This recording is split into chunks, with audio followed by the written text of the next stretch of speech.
राहुल गांधी का स्टेटमेंट है कि जिस रफ्तार से वैक्सीनेशन ड्राइव भारत में चल रहा है उस हिसाब से तो 2024 तक, मई महीने तक ये वैक्सीनेशन ड्राइव जाके कंप्लीट होगा और ऐसे में तीसरी, चौथी, पांचवी वेव का भी भारत के लोगों को सामना करना पड़ेगा। अभी तक सिर्फ 3% लोगों को ही वैक्सीनेशन हुआ है उनका, और 97% लोगों की जान अभी भी खतरे में है। तो मुझे लगता है कि भारत सरकार उत्पादन को लेकर वैक्सीनेशन ड्राइव की रफ्तार क्या है, उस पर क्या कर रही है, उस पर रोशनी डालना बेहद ज़रूरी हो जाता है। तो सबसे पहले तो मैं आपको ये बता दूं कि भारत 20 करोड़ से ज़्यादा लोगों को 130 दिन में वैक्सीनेशन प्रोवाइड कराने वाला दूसरा देश है। पहला अमेरिका है जिसने 124 दिनों में 20 करोड़ लोगों को, या 20 करोड़ से भी ज़्यादा लोगों को वैक्सीनेशन दिया था। उसके बाद ब्रिटेन का नंबर आता है, उसके बाद ब्राज़ील का नंबर आता है, फिर नंबर आता है जर्मनी का। तो ये डेटा है वैक्सीनेशन की रफ्तार को लेकर। वहीं दूसरी तरफ अब सवाल ये कि हम रफ्तार बढ़ाने के लिए, उत्पादन बढ़ाने के लिए कर क्या रहे हैं। तो सबसे पहले तो मैं कोवैक्सीन के बारे में बता दूं। देश में अब 4 प्लांट हैं, 3 और कंपनियां कोवैक्सीन को बनाएंगी। साथ ही अक्टूबर तक हर महीने 10 करोड़ डोजेज इसकी मिलनी शुरू हो जाएंगी। इसके अलावा स्पुतनिक की बात करूं तो 6 कंपनियां इसको बनाएंगी और इसके बारे में ये कहा जा रहा है कि भारतीय कंपनियों के साथ इसका उत्पादन होगा और ये उत्पादन जल्द ही शुरू होगा, यानी भारत में ही उत्पादन शुरू हो जाएगा। और कोविशील्ड की बात करूं, जो बहुत सारे लोगों को अभी हाल फिलहाल में लग भी रही है, वो 6.5 करोड़ डोज बन रही हैं और जल्द हर महीने 11 करोड़ डोजेज मिलनी शुरू हो जाएंगी।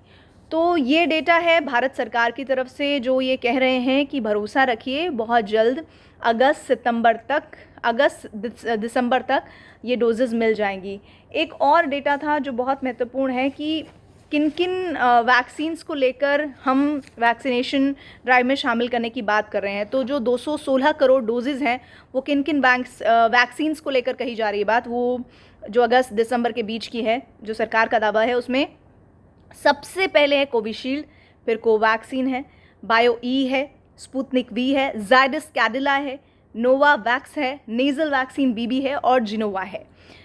तो ये है डेटा जिसमें भारत सरकार लगातार कोशिशें कर रही है। लेकिन जो स्टेटमेंट विपक्ष की तरफ से आ रहा है या फिर जो सत्ता पक्ष उन पर पलटवार कर रहे हैं, उन सब के बीच किसी पर आरोप प्रत्यारोप ना करते हुए जो बात समझने वाली है वो ये कि कोरोना पर सार्थक सुझाव सही है, लेकिन सियासत का वक्त ये नहीं है और राजनीतिक विरोध में देश को बदनाम करना उचित नहीं होगा। अभी की नज़ाकत तो यही कहती है। शुरुआत में कोरोना पर सभी सरकारों से चूक हुई, चाहे वो केंद्र सरकार है, राज्य सरकार है, इसमें किसी एक को हम जिम्मेवार नहीं ठहरा सकते हैं। वहीं दूसरी तरफ स्थिति संभालने में सभी सरकारों को मिलकर एक समन्वय, जिसका जिक्र हम लगातार करते हैं, वो बहुत ज़रूरी है। सियासत के कई और मुद्दे मिलेंगे, महामारी को सियासत का मुद्दा ना बनाए तो बेहतर है। और महामारी पर राजनीति से कोई आपका वोट बैंक बढ़ने वाला नहीं है, ये बात बहुत क्लियर है, जहाँ तक लोग भी समझ रहे हैं।